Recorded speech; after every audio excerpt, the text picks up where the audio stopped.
आप सभी का स्टडी ओपीएस पे स्वागत है। आशा करते हैं आप लोग अच्छे होंगे, मज़े से होंगे, बढ़िया तरीके से पढ़ाई कर रहे होंगे। और यहाँ पर हम बात करेंगे सप्लाई इंस्पेक्टर के बारे में। सप्लाई इंस्पेक्टर यानी हिंदी में कहें तो पूर्ति निरीक्षक के बारे में। देखिए, लोअर पीसीएस का फॉर्म आपका आने वाला है और लोअर पीसीएस के अंतर्गत ही आपकी सप्लाई इंस्पेक्टर की पोस्ट आती है और एक बहुत ही बढ़िया लाजवाब पोस्ट है आपकी सप्लाई इंस्पेक्टर की। इससे पहले आपने मार्केटिंग इंस्पेक्टर वाला वीडियो नहीं देखा है तो वो भी देख सकते हैं। प्रशासनिक अधिकारी की जॉब प्रोफाइल क्या होती है, किस तरीके से उसका रुतबा होता है, भौकाल होता है, तो उसका भी लिंक डिस्क्रिप्शन में है, उसे भी आप देख सकते हैं। देखिए, यहाँ पर बात करेंगे सप्लाई इंस्पेक्टर के काम के बारे में, उसकी सैलरी के बारे में, उसका कितना रुतबा होता है, कितना भौकाल होता है, किस तरीके से वो गरीबों की मदद करता है और उसे गरीबों का मसीहा भी कहा जा सकता है। अब यहाँ बात कर लें कि सप्लाई इंस्पेक्टर आप बनेंगे कैसे। तो सप्लाई इंस्पेक्टर बनने का एक सिंपल सा तरीका है कि भाई लोअर पीसीएस की वैकेंसी आएगी।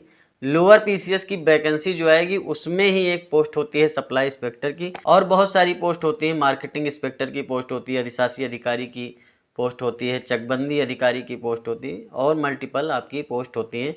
उसी में से एक होता है सप्लाई इंस्पेक्टर। सप्लाई इंस्पेक्टर के लिए अप्लाई कौन कौन कर सकता है, तो क्वालिफिकेशन में इसका आपका ग्रेजुएशन मांगा जाता है, simple graduation, BA BSc BCom जिन लोगों ने भी कर रखा है वो इस फॉर्म को डाल सकते हैं जब भी फॉर्म आएगा लोअर पीसीएस का।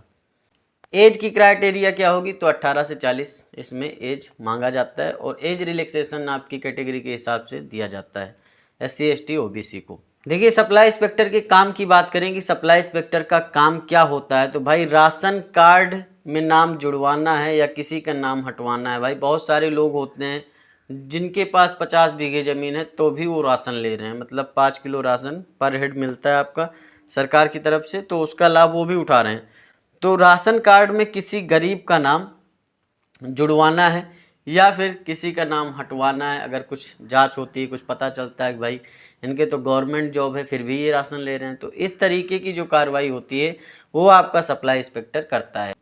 देखिए, सप्लाई इंस्पेक्टर एक तरीके से गरीबों का मसीहा होता है, इसे कहना गलत नहीं होगा, क्योंकि जो राशन की काला बाजारी होती है या कोटेदार जो राशन वितरण करते हैं उसमें एक्स्ट्रा चार्ज लेते हैं। भाई 3 रुपये किलो आपका मिलता है गेहूँ चावल जो भी है, अगर वो 5 रुपये किलो ले रहे हैं तो फिर इसको रोकने का काम सप्लाई इंस्पेक्टर का ही होता है। वहीं अगर कोटेदार हो गए या फिर राशन की जो दुकान होती है, सरकारी राशन की दुकान होती है आपके शहरों में, तो वहाँ पर अगर गलत काटा बाट का प्रयोग हो रहा है, मतलब जैसे मान लीजिए कि 1 किलो का आपका बाट रखा हुआ है तो उस पर वो 900 ग्राम का ही है, 100 ग्राम उसमें जो है कम है, तो इस तरीके की जांच जो होती है वो आपका सप्लाई इंस्पेक्टर करता है। जैसे पहले क्या था, मिट्टी का तेल जो है बटता था तो उसमें आपके काटा बाट का सिस्टम भी सप्लाई इंस्पेक्टर ही देखता था कि भाई 5 लीटर का जो है उसमें कटौती तो नहीं की जा रही, उनका बाट एकदम सही है कि नहीं सही है, तो ये सारी जांच जो करता है वो सप्लाई इंस्पेक्टर ही करता है। वहीं कोटेदार जो है सही राशन दे रहे हैं गरीबों को कि नहीं दे रहे हैं, इसके बारे में भी जांच का काम सप्लाई इंस्पेक्टर करता है, क्योंकि कोटेदार का काम क्या होता है, बढ़िया राशन उठा लेते हैं मार्केट से और अपने यहाँ जो रखा हुआ जो आपका राशन होता है जिसमें घुन लग गए हैं, कुछ भी लग गया भैया, तो उसे उठा कर दे देते हैं। तो ऐसा काम भी कोटेदार करते हैं, तो इसके बारे में भी जो काम करता है वो आपका सप्लाई इंस्पेक्टर करता है। अब आप पूछेंगे कि सप्लाई इंस्पेक्टर जो है उसके अंडर में कितने कोटेदार आते हैं, तो भाई जो सप्लाई इंस्पेक्टर है वो आपका तहसील लेवल पे होता है और उस तहसील के अंतर्गत जितने भी ग्राम पंचायत आते हैं तो उसमें हर एक ग्राम पंचायत में कोटेदार होता है, या राशन की दुकान होती है आपके जो आपके शहरी क्षेत्र होते हैं, तो ये मान के चल सकते हैं जो कोटेदार हैं, ये जो सरकारी राशन की दुकानें हैं वो सब आपके सप्लाई इंस्पेक्टर के अंतर्गत ही आती है। उसकी जांच करना, उसमें काला बाजारी तो नहीं हो रही, उसमें जमाखोरी तो नहीं हो रही, काटा बाट सही तरीके से यूज कर रहे हैं, एक्स्ट्रा चार्ज तो गरीबों से नहीं लिया जा रहा है आपका राशन का, तो ये सारी चीज़ें कंट्रोल करने का काम सप्लाई इंस्पेक्टर का होता है। तो बहुत बड़ी पोस्ट होती है। वो अलग बात है सप्लाई इंस्पेक्टर और कोटेदार अपना मिली भगत कुछ चीज़ों में कर लेते हैं, लेकिन जो आपका राइट है कि किसी व्यक्ति को राशन गड़बड़ मिल रहा है तो शिकायत करेगा तो सप्लाई इंस्पेक्टर के ऊपर ही सारी कार्रवाई होगी एसडीएम के द्वारा, इतना मान के चल सकते हैं। देखिए, और क्या क्या कर सकता है सप्लाई इंस्पेक्टर, तो सप्लाई इंस्पेक्टर का कार्य क्षेत्र बहुत बड़ा है वैसे। देखिए, कालाबाजारी रोकना तो इसका काम है, जमाखोरी, बहुत सारे लोग क्या होते हैं जमाखोरी करते हैं, तो उसके बारे में भी जांच करता है सप्लाई इंस्पेक्टर। कहीं बाढ़ आ गई, कहीं सूखा पड़ गया है, कहीं पर अग्निकांड हो गया है, तो वहां पर जो भी आपदा आई है उससे जो प्रभावित लोग हैं उनको राशन वितरण का कार्य जो होता है, राशन वितरण कह लीजिए या फिर खाने पीने की व्यवस्था करने का कार्य जो होता है वो सप्लाई इंस्पेक्टर के थ्रू ही होता है। भाई एसडीएम के अंतर्गत ही ये सारा काम आता है।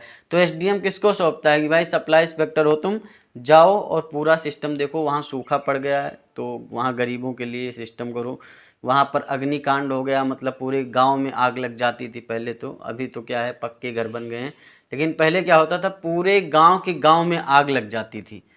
तो फिर ये जो राशन वितरण का कार्य होता था एसडीएम सप्लाई इंस्पेक्टर को ही सौंपता था। कहीं पर कर्फ्यू लगा हुआ है तो वहाँ कोई दिक्कत है तो वहाँ भी राशन वितरण का काम हो या फिर खाने पीने की चीज़ों का उपलब्ध करवाना हो तो ये सारा काम आपका सप्लाई इंस्पेक्टर का होता है। रसोई गैस से रिलेटेड जो आपका होता है काला बाजारी होती है, एक्स्ट्रा चार्ज कहीं पर ले रहे हैं, देखिए सप्लाई इंस्पेक्टर के अंतर्गत बहुत सारे काम आते हैं, लेकिन आम जनता सिर्फ इतना जानती है कि भैया राशन कार्ड में नाम बढ़वाना है तो सप्लाई इंस्पेक्टर के पास जाना है। देखिए सप्लाई इंस्पेक्टर के अंतर्गत टीम काम करती है, एक आपका कंप्यूटर ऑपरेटर होता है और 2-3 क्लर्क होते हैं। ये सारे कर्मचारी सप्लाई इंस्पेक्टर के अंतर्गत ही काम करते हैं। वहीं अगर बात करें सप्लाई इंस्पेक्टर को निजी गाड़ी मिलती है तो ऐसा नहीं होता है, निजी गाड़ी उससे कोई नहीं मिलती है। सरकार की तरफ से व्हीकल ट्रांसपोर्ट अलाउंस मिलता है, उससे मैनेज करके वो अपना गाड़ी से ही चलता है। भाई इंस्पेक्टर लेवल की पोस्ट है तो मोटरसाइकिल से नहीं चलेगा, जाहिर सी बात है। और सैलरी भी काफ़ी होती है, सैलरी के बारे में भी आपको बताएंगे, टेंशन बिल्कुल मत लीजिए। अभी फ़िलहाल काम के बारे में और सारी बात कर लेते हैं, क्योंकि काम के ऊपर ही पता चलता है कि कितना भौकाल होने वाला है। मिड डे मील में जो खाना बनता है तो उसमें भी अगर राशन कोटेदार टाइम से नहीं दे रहा है या राशन उपलब्ध नहीं हो रहा है मिड डे मील में, तो उसकी जिम्मेदारी भी आपकी सप्लाई इंस्पेक्टर की होती है। जब आपका चुनाव होता है तो जब आपकी काउंटिंग होती है वोटों की, तो उसमें जो अधिकारियों को खाने पीने की व्यवस्था का कार्यभार दिया जाता है वो भी सप्लाई इंस्पेक्टर को ही दिया जाता है। जलपान करवाने का, खान पान करवाने का जो सिस्टम होता है वो सब सप्लाई इंस्पेक्टर देखता है। तो इतने सारे मेन काम जो होते हैं वो सप्लाई इंस्पेक्टर देखता है। इसमें बहुत सारे लोग तो क्वेश्चन यही करते हैं कि भाई ऊपरी कमाई कितनी होती है। तो ऊपरी कमाई फ़िलहाल जब विभाग में घुसेंगे तो सब सिस्टम आपको समझ में आ जाएगा। धीरे धीरे डिजिटल इंडिया हो रहा है तो ऊपरी कमाई के सोर्स कम हो रहे हैं भैया, उसके बारे में मत सोचिए, लेकिन सैलरी आपको बहुत तगड़ी मिलती है इसमें, इतना मान के चलिए। तो चलिए फिलहाल सैलरी की बात कर ही लेते हैं, क्योंकि काम की बात हमने कर ली, क्या क्या काम करता है आपका सप्लाई इंस्पेक्टर। सैलरी की अगर बात करें तो लेवल 6 की ये जॉब होती है, ग्रेड पे इसका 4200 होता है। पे बैंड की बात करें तो 9300 से 34,800 रुपये इसका पे बैंड होता है। देखिए लोअर पीसीएस में जो हाईएस्ट पोस्ट मानी जाती है आपकी मार्केटिंग इंस्पेक्टर है, सप्लाई इंस्पेक्टर है, चकबंदी अधिकारी है, तो उनका लेवल 6 ही है। उसके नीचे आपको कम ग्रेड पे वाली जॉब भी देखने को मिलेंगी। जैसे अधिशासी अधिकारी आपका 2800 ग्रेड पे की जॉब है, लेकिन उसका जो भौकाल रुतबा है अदर पोस्ट से कहीं ज़्यादा है।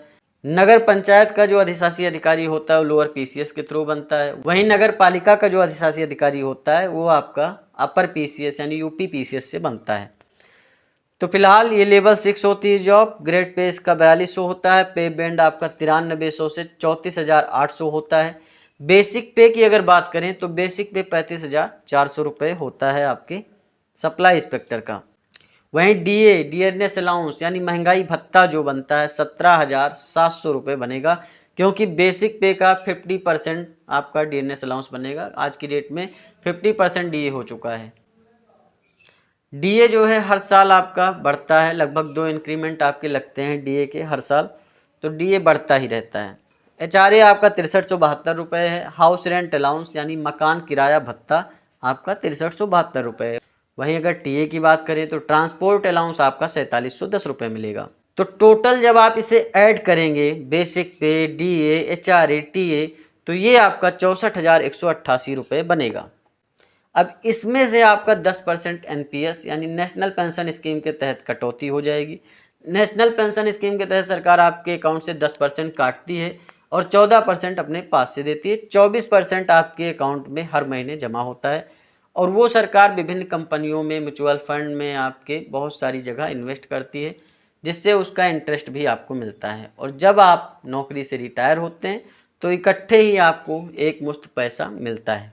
तो फिलहाल आपका एनपीएस जो कटेगा वो 5316 रुपये का कटेगा। एनपीएस जो कटता है बेसिक पे और डीए का एडिशन जो होता है उसका 10% कटता है, तो 5316 रुपये आपका 64,188 रुपये में से माइनस हो जाएगा और 58,872 रुपये आपको इन हैंड सैलरी मिलेगी।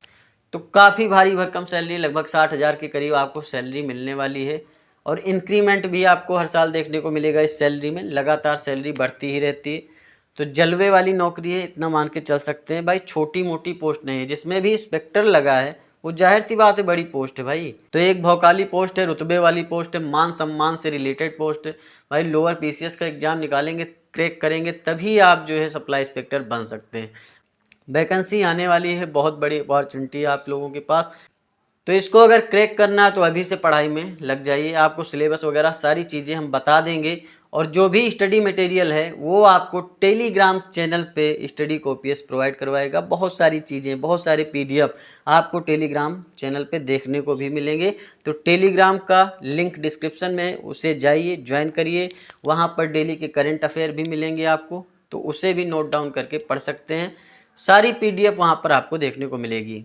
व्हाट्सएप चैनल का लिंक भी डिस्क्रिप्शन में, उसे भी ज्वाइन कर लीजिए। तो ये सारी बातें हो गई हैं। मन लगा के पढ़ाई करते रहिए, चैनल को सब्सक्राइब करिए, वीडियो को लाइक करिए, शेयर करिए। मिलते हैं नेक्स्ट वीडियो में। धन्यवाद, थैंक यू, शुक्रिया।